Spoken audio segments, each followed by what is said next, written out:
Hi guys, so magto 2 months na since nang dumating kami dito sa US.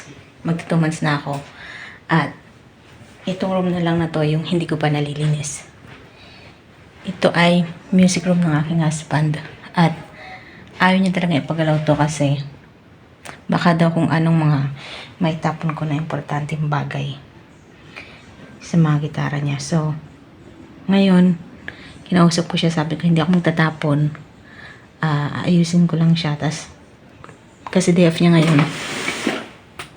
So kung may kailangan akong itapon, may gusto akong itapon, tatanungin ko siya, sabi ko. So yun guys, umpisa na natin maglinis.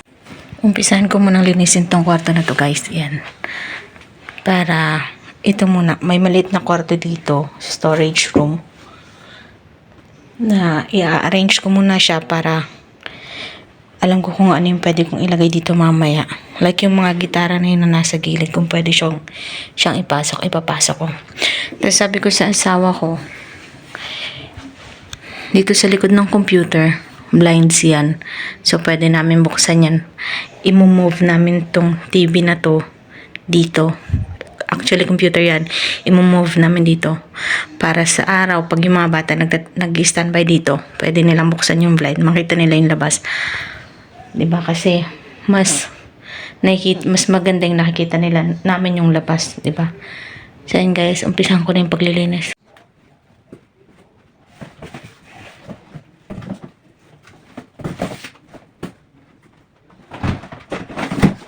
Guys, ang aking asawa nga pala ay isang guitar teacher. Bukod dun sa regular job niya, meron siyang guitar business dito sa bahay. Guitar teaching business. Nagtuturo siya ng gitara once a week. Sometimes Saturday or Sunday. Depende sa estudyante kung anong day sila available. Sabi ng asawa ko guys, for the first time in 13 years, since nabili niya itong bahay na to, ngayon lang to naayos ng ganito, yung as in malinis talaga. Kasi usually pag naglilinis siya, naglilinis naman siya, kaso vacuum lang ganyan. Minsan nag-aalikabok, kaso hindi ganun kalinis sa linis ko. Siyempre, busy siya sa trabaho at siya rin yung nag-aalaga ng anak niya. So, wala siyang time na maglinis ng sobrang linis talaga. Magto 2 months na nga kami guys, simula na dumating kami dito. At syempre hindi pa ako pwedeng magtrabaho kasi wala pa akong green card. Pero nag-apply na kami at na-receive ng USCIS yung aming application noong June 17. So ngayon ongoing pa lang yung process at waiting pa ako. Kaya nga naman inuubos ko ang oras ko sa paglilinis guys para hindi ako mainip. Kasi kung wala akong gagawin at maghihintay lang, uupo. Nako, nakakainip talaga guys. Akala nyo lang. Ayan guys, malinis na ang kwarto na ito. Ipapakita ko sa inyo. Ayan. Ayan. Malinis na siya. Wala na silang mga laman. Ito. At yun. Meron pa akong nakalagay na isang box doon. Hindi ko siya tinatanggal kasi delikado yan, importante yan. So ayan, malinis na siya. I-arrange ko na lang mga gamit dito guys. Guys, ngayon ay nalinis ko na yung room at ngayon ay umpisan ko nang mag-arrange itong mga kalat na to. So ayan, umpisa na natin.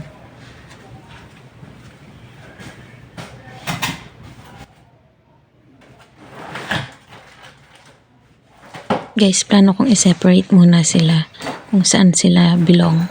Like, yung mga gamit sa gitara, tools, string, mga ganyan. Pinaghiwa-hiwalay ko muna at saka yung mga books. Para hindi sila hiwa-hiwalay. Nagtaka ako sa asawa ko kasi ng isang araw. Galing kami sa music store. Bumili siya ng string. Kasi naputol yung string ng acoustic guitar na ginagamit ng anak ko. Tapos nung naglilinis ako dito, ang dami kong nakuha na string. Tapos sabi ko sa anak ko, bakit umili pa kami ng string? Ang dami naman pala dito. Hindi ko alam na iba-iba pala yung string guys. Kapag acoustic at saka electric, iba-iba pala sila. Nung dumating nga ako dito guys, kami ng anak ko. Nung araw din yun kasi morning kami nag-arrive dito. Hindi ako makatulog so inumpisahan ko na maglinis ng bahay kasi ang kalat-kalat. So ang nakita ko ang dami nilang mga paint, mga ball pen, mga yung pang art and scrap materials kasi may hilig silang mag-paint na mag-ama. So ayun, kalat-kalat. Tapos ang ginawa ko, nung dumating kami, nilagay ko sila sa isang cabinet para sama-sama yung mga paint nila at saka yung mga pens na nakuha ko at saka yung mga materials nga na pang art and craft, scrap. So yun, pinagsama-sama ko sila para madali namin kunin, hanapin at hindi sila hiwa-hiwalay. Simula na dumating ako dito guys, wala akong ginawa kung hindi maglinis. Kasi sabi ko gusto ko na bago ako magkaroon ng trabaho, naka-arrange na yung bahay, maayos na at malinis na ang lahat. Kasi pag may trabaho na ako, hindi ko na malilinis itong bahay ng sobrang linis talaga. Kasi pag nagkaroon ako ng trabaho, kulang na yung time. Dahil mga anak din ako na kailangan kong alagaan at ipag-prepare ng pagkain bago sila pumasok sa school. At saka yung aking husband, syempre, nagtatrabaho siya dito sa bahay, work from home siya. At hindi ko alam guys kung anong trabaho ang makukuha ko. So, I'm looking forward na magkaroon ako ng trabaho pagka meron na akong green card. So, ngayon pa lang guys, nag-iisip na ako kung anong trabaho gusto ko or hindi sa gusto kung anong trabaho kaya ko. Kasi ang gusto ng asawa ko, sana kung pwede daw, mag-work from home na lang ako para hindi na daw siya magdadrive. Kasi nga, work from home siya. So, pagka ako ay nagtrabaho sa labas, kailangan pa niya mag-drive para ihatid ako kasi hindi ako marunong mag-drive guys. At saka, magsusundo pa siya ng mga bata. Kaya may hirapan daw siya sa time. So, kaya kung pwede na dito na lang ako sa bahay magtrabaho, mas maganda raw. Gusto sana guys ng asawa ko mag-apply na lang ako sa trabaho niya. Kasi sabi ko sa kanya, hindi ako marunong mag-computer. Kasi high school graduate lang ako at nung panahon namin wala namang computer dun sa probinsya namin kasi laking probinsya ako. At isla yun. So wala kaming computer dun. Ang gusto ko sana guys, kung magtatrabaho ako, ay ang kukunin ko sana ng trabaho yung mayroon akong experience. Kasi dati akong OFW sa Hong Kong. So, ang experience ko is pagiging kasambahay. Kasi yun yung trabaho ko dati sa Hong Kong for 8 years. So, sabi ko sa asawa ko, mas maganda na siguro na gano'n na lang yung trabaho ko dito. Kasi yun yung alam kong trabaho, yun yung madaling trabaho para sa akin. Kasi yun yung experience ko. Pero bahala na guys, tsaka ko na lang iisipin yun kapag may green card na ako. At tsaka hindi naman ako mapili sa trabaho na kung ano man yung makuha kong trabaho basta kaya ko, tatanggapin ko. Guys, mahirap din naman ang buhay dito. Kahit dito sa Amerika, mahirap din ang buhay. Kung hindi ka magtatrabaho, wala ka talagang pera at hindi ka talaga makakabili ng mga gusto mo. At kahit nga minsan may trabaho ka, hindi mo pa rin mabibiling gusto mo kasi sa dami ng mga bills na kailangan bayaran. Ang kagandahan lang talaga dito guys ay yung mga medical insurance. Kasi once na magkasakit ka, talagang hindi ka mapapabayaan kung may health insurance ka. Napakarami talaga itong abubot ng asawa ko. At hindi ko na nga talaga alam kung saan ko ito ilalagay. Napakarami niyang CDs and DVDs na nakuha ko dito simula nung nag-umpisa akong maglinis. Meron pa kami na isang box sa garahe. Tapos dito sa loob, meron ako sa cabinet, mga 2 drawer pa yun. Tapos dito nakakuha na naman ako ng mga isang box guys. Hindi ko alam kung ano gagawin ko dito kasi ayaw naman niyang itapon. Ayaw niya rin na linisin ko ng sobrang linis itong kwarto na to. Kasi sabi niya, hindi daw rakista kapag sobrang linis ng kwarto. Napapagod na nga ako guys at parang ayoko nang tapusin linisin ang kwarto na to. Kaso may estudyante siya bukas kaya kailangan kong tapusin ito.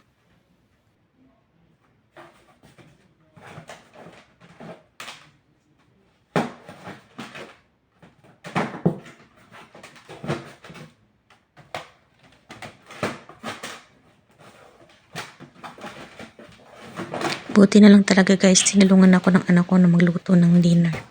So nabawas-bawasan ang trabaho ko.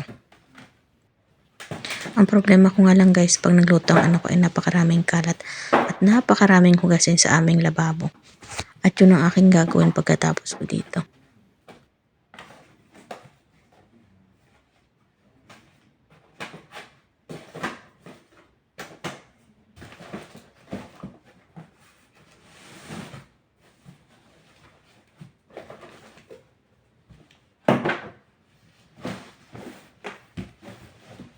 Pa rin ako tapos guys. Kasi inisa-isa ko tong yung wire. Nilagyan ko siya ng ganito para madali na siyang kunin. Ayan. Meron pa, hindi pa siya tapos. At ito pa yung mga na-separate ko na. Yung mga books na yan, ilalagay ko siya dun sa bookshelf namin sa kwarto. Kasi maraming books doon. So, kailangan ko munang tumigil guys kasi magagawa ko ng dinner para sa amin. Buti na lang nga, tumulong na ako sa paggagawa ng dinner, pagluluto ng dinner. Papakita ko sa inyo yung niluto niya. At magluluto ako ng para sa asawa ko. Mahirap nga palang magluto ng dinner namin guys. Hindi pa ako tapos, ito pa yung mga shelf. Wala pa siya laman. Chine-check ko lang kung nalinis ko na. Mahirap dun sa dinner namin kasi magkakaiba kami. Ako tapos yung dalawang bata. Isa lang yung food namin. Pero sa asawa ko, iba yung pagkain niya kasi ayaw niya ng may asin.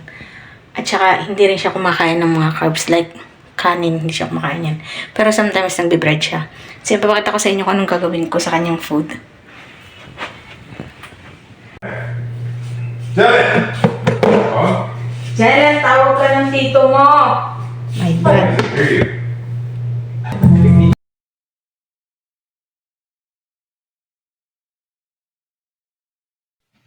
So yun guys, nag-meet na lang ulit ako kasi ang lakas ng tugtog nila. Habang luluto ako dito sa kusina, ay sila naman ay nag-sound trip doon sa sala. At ayan na nga yung pagkain ng aking asawa. Nag-bake ako ng bell pepper na merong beef na giniling with onions, pepper, and cheese.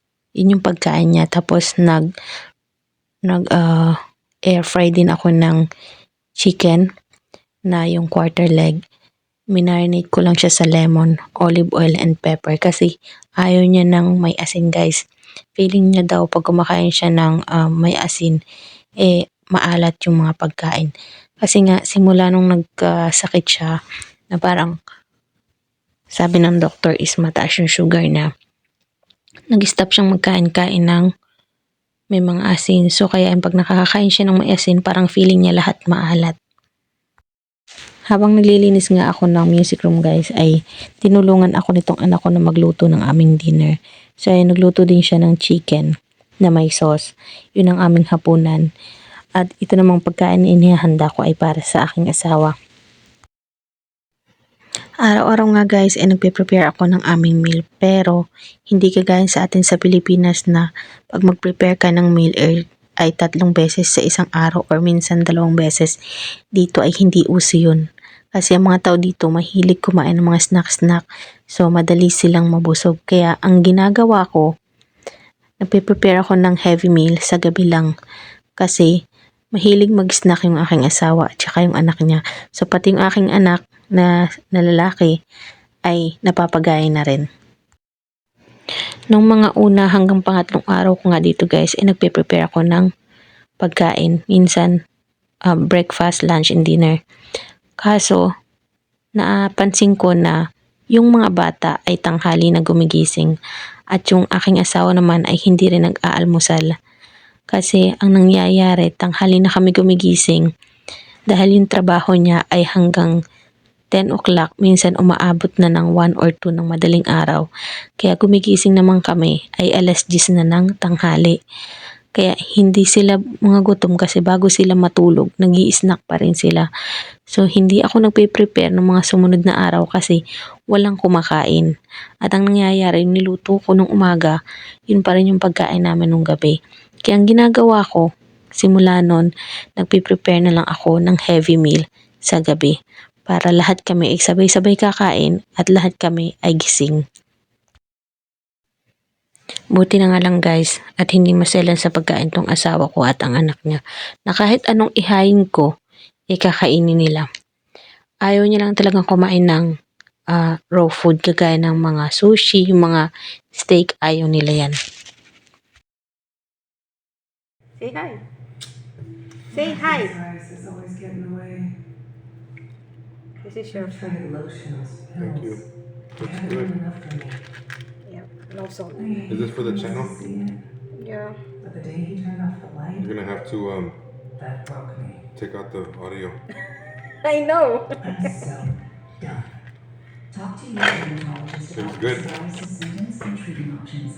Go to SoDone.com. Are you gonna use it? Are you gonna use it? The easiest thing to remember between E and F. Wait, what? Between E and F and B and C, there's no fret. Everything else has a fret between them. What? Between E and F, E and F and B and C, there's no fret between them. They're right next to each other. Everything else has a fret between them. See? Oh. So wait. So it's open. Yeah. Yeah, see? Open string. Open string. I don't get it. I have to show you. It's like reading tab, but instead of numbers, you have the frets.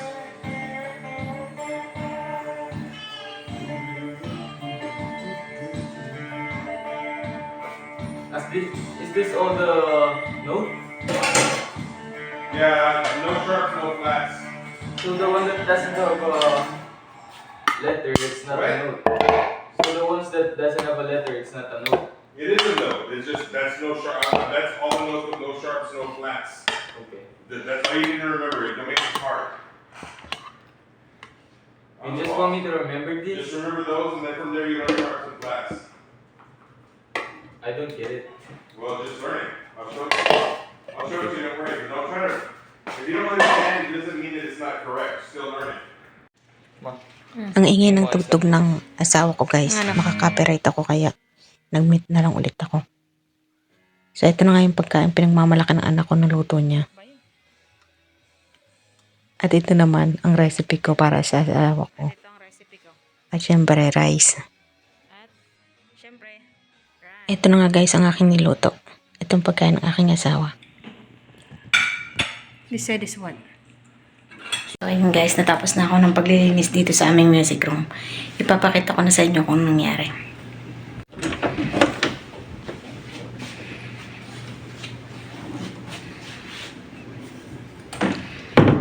So ito na siya guys.